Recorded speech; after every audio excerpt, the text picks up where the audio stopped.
Now, this vibrational reality, it's such a real thing. We even gave it a name, the vortex, this vibrational reality, because we want you to accept its reality. We want you to accept its existence. And most important comment of the day, we want you to tune yourself to the frequency of it. That's what the receiving mode is. You have to get up to vibrational speed with what you have vibrationally become. And when you are, then you receive the impulses. Then you receive the blocks of thought. Then you receive the inspiration. Then you are in the receiving mode. You find your timing is good, right place, right time. And most of all, it's more and more fun, way more fun. For a while we said to you, everything you want, you included, is in your vortex. So just get in there. And you listened to that for a little while. Then you became a little impatient about it. How do I get in? Where is the door? And we say, it's not like a college degree where once you get your certificate, it's yours forevermore. It either is or it isn't in the moment, depending upon your vibrational balance. So if you're in a bad mood, you're nowhere near it. If you're feeling wonderful, then you are. Your emotions are the key. They are your indicator of how close to being in the vortex you are. And then we began a more easy for you to understand analogy. Rather than asking you or demanding of you, that never works, that you get in the vortex. What we're really asking you to do is just stop doing that thing you do that is keeping you from the vibrational equivalency of your vortex. If you're not focused upon something that is different than your vortex, then you'll be right there. It's like the cork that bobs on the surface of the water. You can hold it under the water. That's unnatural to the cork. That's what negative emotion is in our analogy. But when you let go of it, it will bob right back up. If you'll discontinue doing that thing you do, where you hold yourself out of the vortex or away from the vibrational receiving of it, when you stop doing that, then you'll be in the receiving mode. So ways to be in the receiving mode are find things that are satisfying. Or at least stop focusing on the things that aren't satisfying. You don't even have to focus on what's satisfying. Just stop being dissatisfied. So satisfaction is your indication that you're in the receiving mode. And your work really is to do your best to maintain the mood, the atmosphere of being satisfied. But if you're like most humans, your satisfaction or dissatisfaction is all about what's already manifested, which means you're in deep doo-doo. Because you can't stop asking for new, and the new is rarely an instant manifestation. So there's always a gap in that creative unfolding in terms of the idea and it manifesting fully in your experience. And if you are fixated on looking at what is, then you may very well, if you're like most, find a rather large measure of dissatisfaction, which is what's slowing the whole works down. So we want to talk with you about how you can be more satisfied. We want to talk with you about rampages of appreciation. We want to talk to you about books of positive aspects. We want to talk to you about all of those things, sort of, kind of, blah, blah, blah. But you know the difference between positive emotion and negative emotion. How many hundreds of thousands of books have been written on positive mental attitude? People in sports have been doing it and knowing it and understanding it and achieving it for a very, very long time. Lots of other people, you have too. But we want you to understand the vibrational basis behind it, the universal laws behind it. We want you to understand first that you are a genius creator here to create, and that in the creation you're going to see things you don't want, and that is normal. And when you see things you don't want, that's step one, and it matters very much, and you have asked. Just don't spend your whole life in step one. And something that you have accomplished, if you are like most humans, is that once you know that you want something, and you spend so much time assessing where you are in terms of manifestation in relationship to this thing that you want, you have this tendency, we love you so much, you have this tendency of feeling like you need to explain, justify, rationalize why it hasn't happened yet. It's their fault, or I'm not good, or I'm not worthy, or all of this stuff that you just make up that has no actual validity whatsoever, but you base your perception on what's manifested so far, which is really hard for you because you want it, it hasn't manifested, you notice it hasn't manifested, so it doesn't manifest. So you bang around in more life and you ask for more, but you notice it hasn't manifested. And because you're noticing it hasn't manifested, you're not in the receptive mode, so you don't let it manifest. And then life causes you to ask for it more. So, you should take a peek into your own vortex.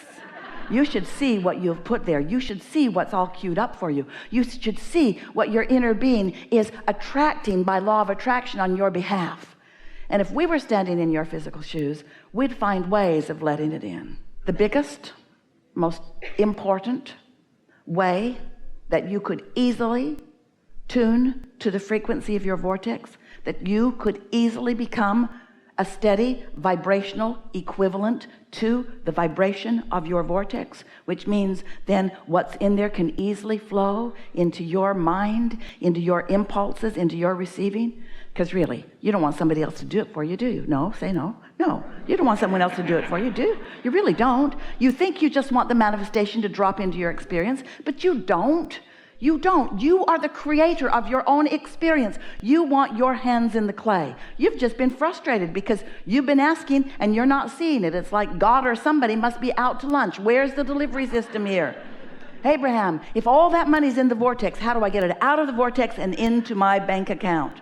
How do I make that happen? And we say, you got to raise your vibration, which means you've got to lower your resistance, which means you got to feel good. You got to feel satisfied. And what we've noticed as we've been watching you is that the fastest way for you to get to a consistent allowing of what you want is a daily meditation in which for 15 or 20 minutes, that's all, you sit with the intention of quieting your mind, which simply means you just focus upon something that doesn't matter very much to you.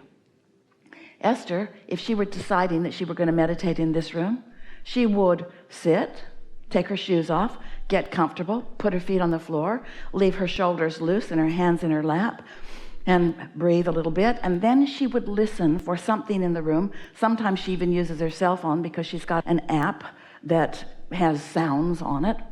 But in this room, she would listen for the sound of the air conditioner. Do you hear it? The reason that that's a particularly good thing to focus upon is because you're not talking smack about that. I've heard better.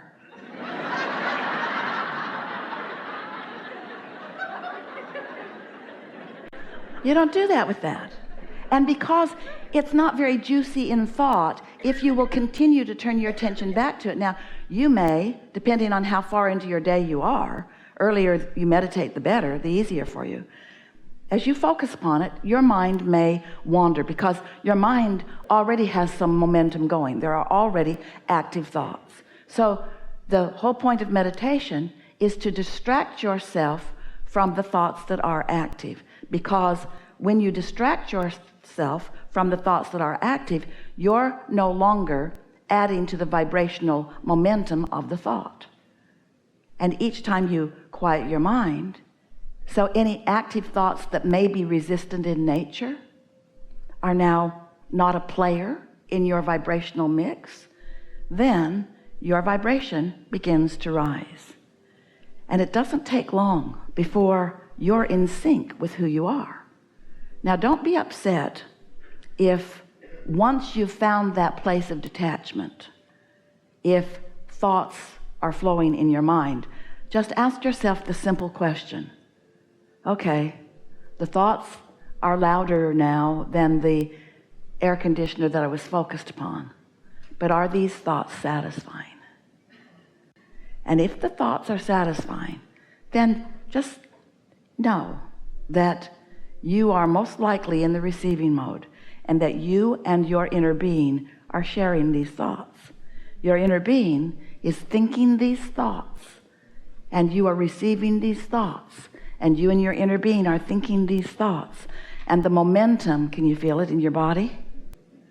Some of you can, can't you? The momentum of these thoughts is the process of thoughts turning to things.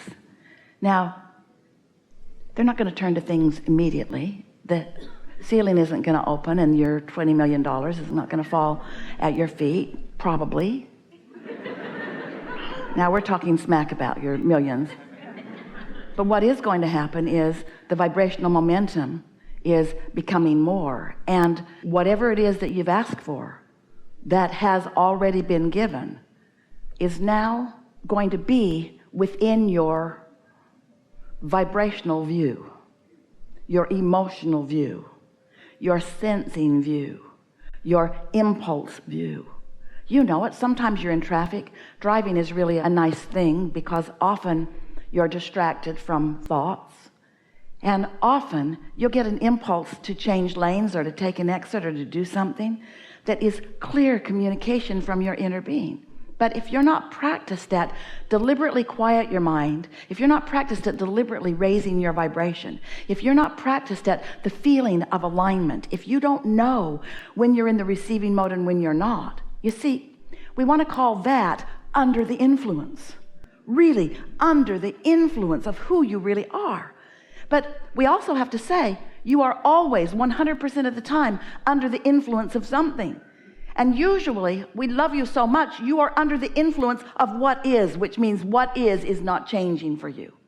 You got to stop being so under the influence of how things are and allow yourself through meditation and appreciation and positive aspects and any other thing that you can think of. If it's satisfying for somebody to rub your feet, get your feet rubbed. And so on. Satisfaction, satisfaction, satisfaction, satisfaction, satisfaction, satisfaction. When you make that something that matters to you, others around you will call you selfish. Others around you may not understand the importance of this alignment that we are guiding you toward. But when you will put how you feel first and foremost, and then you will set yourself up for success. One day many years ago, Esther was talking to her daughter, Tracy, and Tracy's children were little. And Esther was on the phone with her, and Esther said, "What are you doing?" And Tracy said they were getting ready to go out for the day. They were going to meet Jerry and Esther somewhere. And Tracy said, "I just want to set them up for success for this day." And Esther said, "What do you mean?" And she says, "I mean, I want them to have eaten. I want them to have had their nap. I want them to be in the place where they are going to have the best day with you guys." Isn't that a nice thought? Don't bring your kids out starving and hangry. And don't do it to yourself either. Don't enter your day sleep deprived and deprived of things that matter to you. You've got to be nicer to you. You've got to put yourself in the place of more moments of your day feeling satisfaction, which means you've got to tune yourself to the things that are. Esther was on an airplane flying into White Plains, and she was basking in the beauty of the day. Oh, such a pretty day. Such a nice flight, such a nice airplane, such an easy commute. She had her neck pillow, her lovely neck pillow. She takes it everywhere she goes. It's odd she doesn't have it on now. And then she thought, "Oh, I am just the slightest bit chilly." So she took the blanket and unwrapped it and pulled it up and had her eyes closed, basking. And flight attendant came to her, and he touched her. She opened her eyes. He knew that she had just settled in for her long winter's nap. And he said, "Here's a bottle of hot water. It will keep you warm." And he had taken a water bottle, must have put it in the microwave. It was very hot, had wrapped a napkin around it, and Esther said, "I love you." Is that an interesting thing? Is that way, way, way, way out there? Have you ever heard of such a thing? Who does that? More important, who gets that?